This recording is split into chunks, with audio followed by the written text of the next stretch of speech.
you who have joined us. And we are going to hear from Rebecca first. And so, Paul, why don't you introduce Rebecca, and we'll hear about what she's doing with mobile devices. Okay, well, Rebecca Gentry is one of our Geospatial Semester teachers, one of the more veteran ones that we have in our program. And we asked her tonight to kind of piggyback on what you heard Catherine Herndon talk about, which was some of the newer technologies that are available in terms of being able to use mobile devices, Esri's free ArcGIS app. And in this case, she has an authentic investigation that she had her students execute and map, and they actually utilized some really new technology with feature services and how that can be stored in the cloud. So with that, I'm going to let her run the show. Okay, excellent. Well, thank you, Paul, and thank you to VSTE for hosting this evening of collaboration and discussion about all the new and excellent ways that we all are using technology in our classrooms. As Paul indicated, I am both a teacher at the high school in Fairfax County, and I am also in Fairfax County. I teach both the Earth Science version of the Earth Science course for Fairfax County, and I'm also participating in school in JMU's Geospatial Semester. And so I thank you all for being here tonight. In my classroom, I'm going to focus mostly on how we use in the geospatial semester the use of some of the tools and techniques that are now available to us through the Esri, both free through arcgis.com as well as using some of the more higher-end techniques with the statewide site license hosted by JMU. So I'm going to get started in talking about how, historically students have worked through using GIS, as Catherine mentioned earlier, in the history and the overview.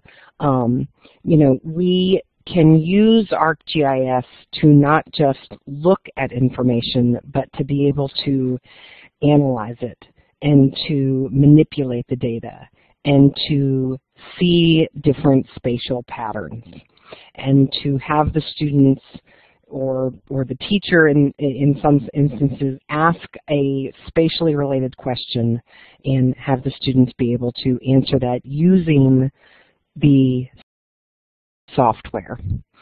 In the, for really, I'm going to say, since I started teaching 12 some odd years ago, the use of ArcGIS in the classroom has been mostly the desktop version, which for teachers who have been teaching for multiple years, ArcGIS has gone through multiple permeations of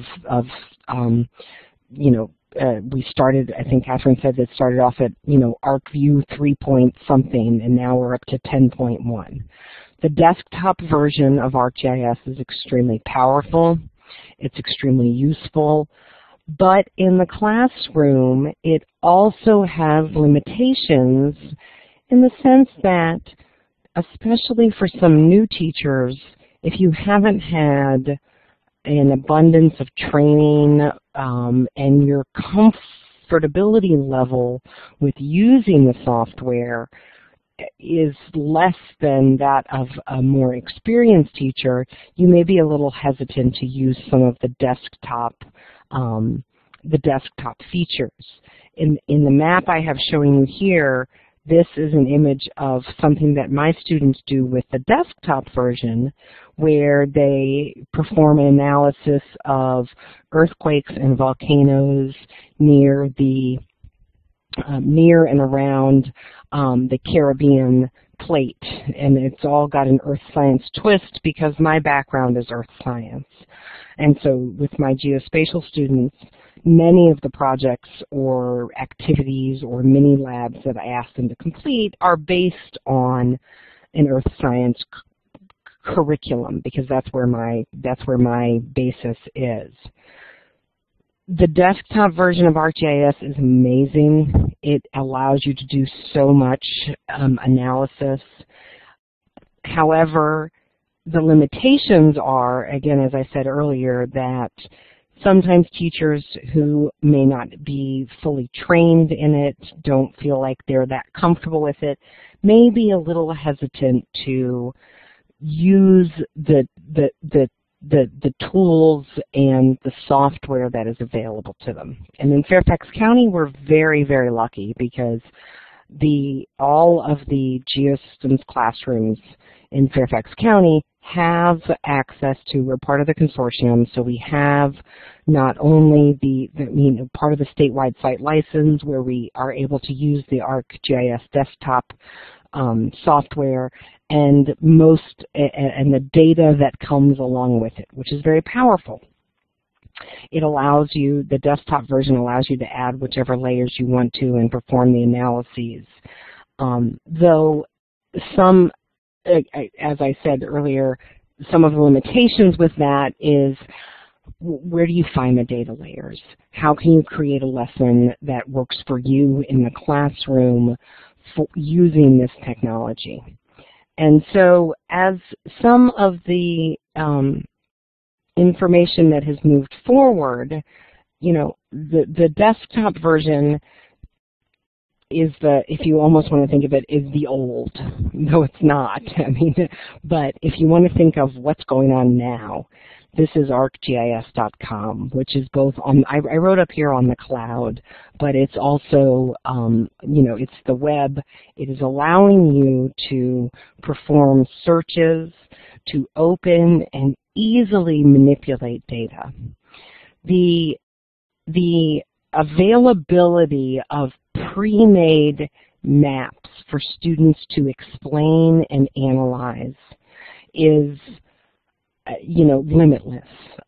If you go to arcgis.com and you search for, in their simple search tool for maps, and you have an idea in mind as to what you want to teach about, you can find maps that not only are pre-made. For instance, in this instance, a view of the ocean currents, warm and cold ocean currents in the global oceans, which can be easily utilized in an earth science curriculum. You can also go in and, as you look through different topics in your search, you can manipulate different data sets. In this instance, I found I was looking for elevation. I was looking for a map that would allow me to create elevation profiles, and in literally, I'm going to say probably about 30 seconds after I typed in through the JMU site license and the support of the JMU Geospatial Semester staff, they've created a multitude of easily searchable and readily available maps that you can use in your classroom. If you go in and search for JMU GSS, which stands for the James Madison University Geospatial Semester, you find all of these public maps that are available to you. And in this instance, it was a map of the USA, and I created easily, by following the on-screen tools, an elevation profile of the United States of America, which can, you can take it anywhere in the world if you want to. And so having these readily available pre-made maps, but maps that you can also do something with. The layers are all already there in arcgis.com. The maps have been made for you, but as a user, you can still manipulate those maps. If you're interested in looking at having students analyze and investigate the different states I mean, I'm a teacher in Virginia, and so, I mean, I think actually we all are because it's VSTE, but in Fairfax County, one of the big SOL content things is dealing with the Chesapeake Bay watershed. You can pull up a map through the cloud already made for you looking at the Chesapeake Bay watershed.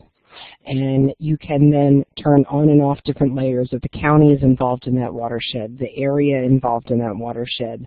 And you can ask students questions about the spatial patterns with respect to the watershed and how it impacts the Chesapeake Bay itself.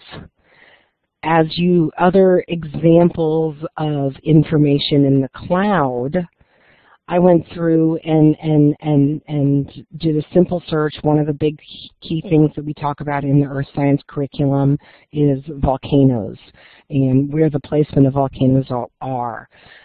And I did a simple search at arcgis.com in the cloud of an existing map that somebody had put up there of the volcanoes in and around Hawaii, and being able to categorize and manipulate the data and classify the data in such a way that you can see the patterns here, that there's a submarine volcano to the southeast and all the other shield volcanoes are on the big island of Hawaii. These are all tools that, you know, before at trying to use desktop, and again, I don't want to discount the desktop you know, the power of ArcGIS Desktop, but being able to do this stuff very quickly, very easily online can alleviate a lot of, I think, the anxieties that some teachers have about, well, I don't know enough about the software to really be able to play with it. I'm afraid I'll get myself into something I don't know how. I don't know where to find the information. I don't know where to find the data layers. And having everything in the cloud that that Esri has put up in the cloud for, I mean, you know, you could name a topic and if that could be mapped, and it's in the cloud at arcgis.com. And you can have your students look at that information, explain that information, and analyze what they can see. And that ties back into what Paul was saying earlier tonight about having students being able to use this technology to do higher order thinking, and the students don't even know that they're doing higher order thinking, but being able to ask them, explain to me what you see here, explain to me the patterns that are present, why do you think it's happening there? You know, those are all things that after looking at a visual image that they have created and or found through arcgis.com up in the cloud, those are much higher level thinking skills than we've done historically in the classroom. The next thing I want to talk about is you know, at the beginning, just 10 minutes ago or so, you know, the initial slide was talking about the using GIS in the classroom with desktop in the cloud and then on mobile devices. Somebody has a question. Pauline, you raised your hand. Can I don't know. Okay, I can try to. Do you want to maybe, Pauline? Do you want to maybe type your question into the chat box? Pauline has access to the audio, so she can just turn on her mic and talk. Oh, okay. Okay, thank you, Tim. So, Pauline, if you have a question, go for it. Oh, that was an oops. Okay. And I apologize. I was like getting all caught up, and I didn't actually even look at a bunch of the questions that were being asked. So I'll go back through the chat session and answer some of those questions. So now, if we talk about the sort of the how things have changed through, you know, even really, I mean, I'm going to say even through the past 2 or 3 years. I've been teaching geospatial I've been part of the Geospatial Semester now for I think 6 or 7 years, and it's really been within the past year that the most, I think for the students, the most powerful, real world, hands-on, like they can do it so easily and then see the results. Advances have happened, and that's the use of mobile devices in authentic data collection. Before, like I said, really before any time up until about a year ago, if I wanted to have students collect data, they would take a GPS unit outside, and they would take a paper and pencil, and the GPS unit would record their latitude and longitude, and say we're doing a study around our campus of the different temperature patterns at the high school, and which surfaces had a specific, temperature reading at a specific time of day. And I would ask the students to collect the latitude and longitude. I would ask the students to write down the weather conditions, and we would always set up parameters ahead of time as to how they should collect their data. But as this says here, ensuring that both the XY data and the latitude and longitude that they collected, as well as the nomenclature that they used when they're collecting their information, and student errors in recording their data points. No matter what we tried, it took me as a teacher hours, usually, to try to clean up their data to make it be able to come something like this. This is a map that was created by my students on data that was collected based on the temperature. There was a static background image of the area, and we interpolated it or extrapolated it out to be able to show regions of cooler temperatures and higher temperatures. And while the students did this, and the end product I am completely happy with, they were able to do a lot of analysis with it.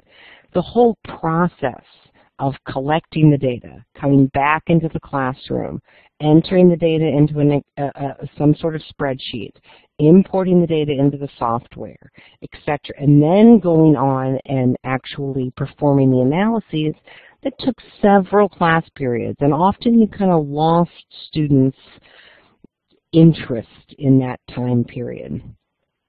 Where if we go to now, students have through the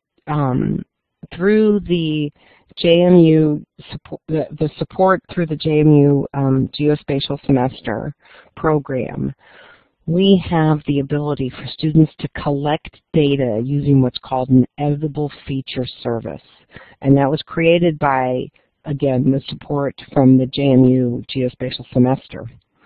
Those students then go out on their smartphone devices, and I'm going to go to the next screen because I know you can't, the map on the right shows you, excuse me, shows you pinpoints of students who went out and took their cell phones and using the GPS in their cell phones, marked their location, and filled in data that is what in a pre-populated, basically a pre-populated database, but having given them, in our instance, it was called the cell phone coverage, and they went in and they populated those fields.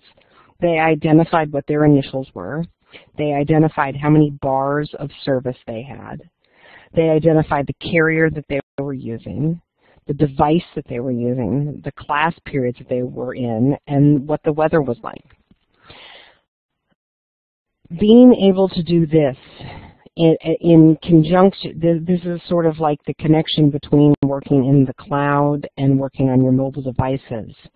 Once a map is created and published and made available in the cloud of arcgis.com, as Catherine was talking about earlier, if I direct students to that, they can then get to that image, collect data, input their information, And that data is published in real time right away on the map in the cloud and on their mobile devices.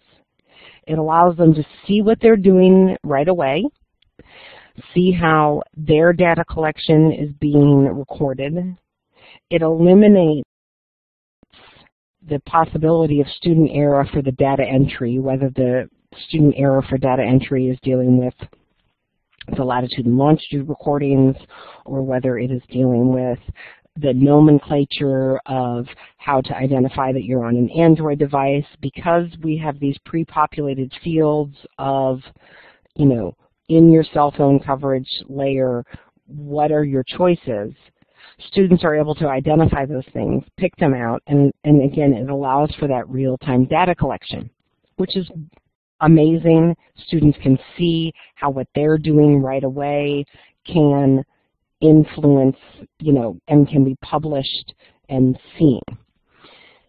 And that is more, you know, if you were to look at this map on the right-hand side, you would say, that's great. You can see where the data points were collected. You can see that those were cell phone signals collected.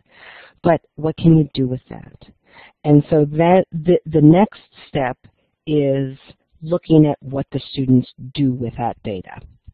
And as a teacher, and as a member of what Catherine was saying earlier, is that as being a member of an organization, I am able to download, once the students have collected all the data, as the teacher, I'm able to download that information and then pass it out, download the data points that they collected out there with all of the attributes that they've collected, the number of bars, the carrier that they have, the device that they were on, etc. And I can push that information out to my students in the classroom. So I've now gone from, we start in our classroom, we go outside, we collect data using our smartphones, tying it into a data system that's up in the cloud. All right, I come back into the classroom after we've collected all of our data, after we have all of those little cell phone, you know, data points out there. We come back into the classroom. As the teacher, I pull down that information from the cloud. And I then distribute it to my students. And I say to them, okay, do something with this.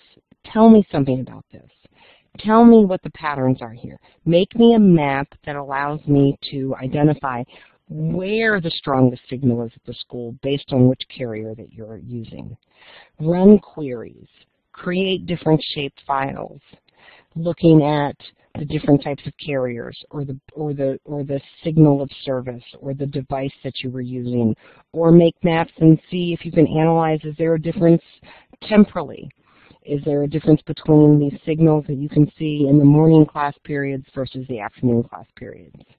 And pulling that one shape file down after all of my students, and right now I'm teaching 3 different sections, after all of them have been collecting data over the course of a day, I can pull that data down, pass it out to everybody, and allow them all to interpret the information.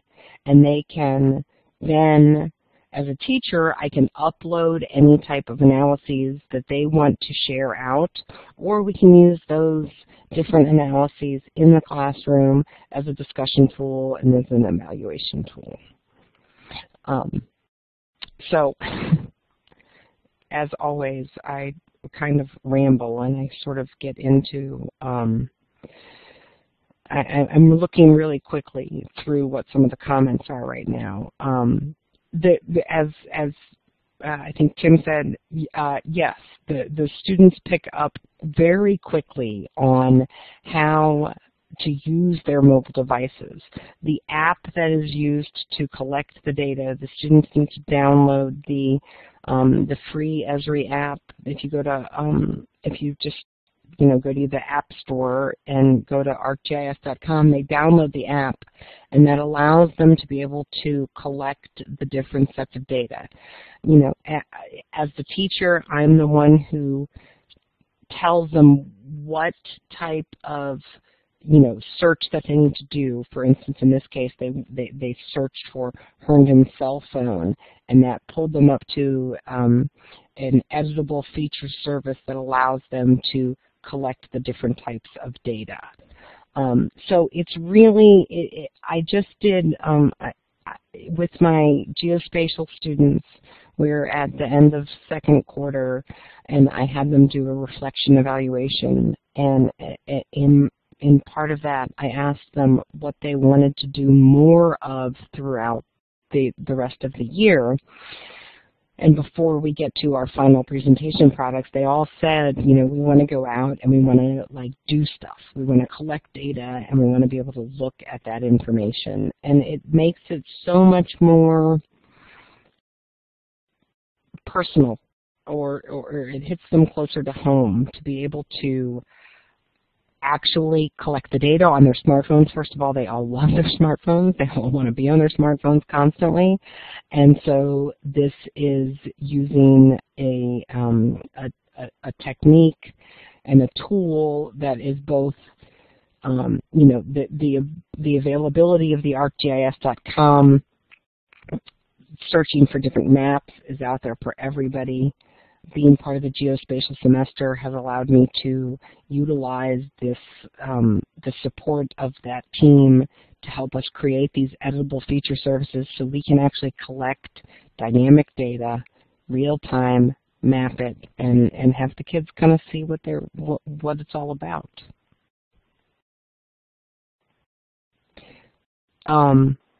Rebecca? So I'm going to take a... Yes, please. I was just going to say, we're just about at the end of our time here, but I just want to see if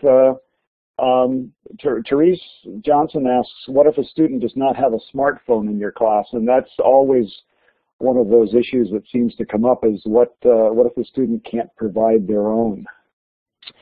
So, and I'll go really quickly with that, and I apologize for talking so much, but I didn't have a smartphone until last week. Literally a week ago was when I got a smartphone, and the first time I did this data collection with the map that you're seeing right now, I did not have a smartphone. I pair students up with other students, and in fact, the day that we collected all this data that you're looking at, I was walking around to other students and trying to I said, hey guys, I'm going to join your group for right now. And so it is, you know, as long as you have about a third of your class having smartphones, they can do these types of things. If you are in an environment where less than a third of the students have a smartphone, then that you might run into more and more problems. But I would think that about a third of your students probably have a smartphone that they can download this app. And most schools have free Wi-Fi these days, so they don't even have to use their data plans to utilize the technology while they're doing the data collection. They can tap into the school's Wi-Fi services. So that's how we do it in my school, at my school. And again, usually about half of my students don't have smartphones, but I pair them up into groups so that they can work with somebody. You know, as a team, they're working together. Very good. Okay. That's good. And you can you're going to stick around during Tara's presentation, and then we can have questions for both of you toward the end. So we're going to make a switch here, and Paul, do you want to introduce Tara? Sure. I'm assuming that Team Meadows is the right person that I gave moderator rights to. So. Yes, that is.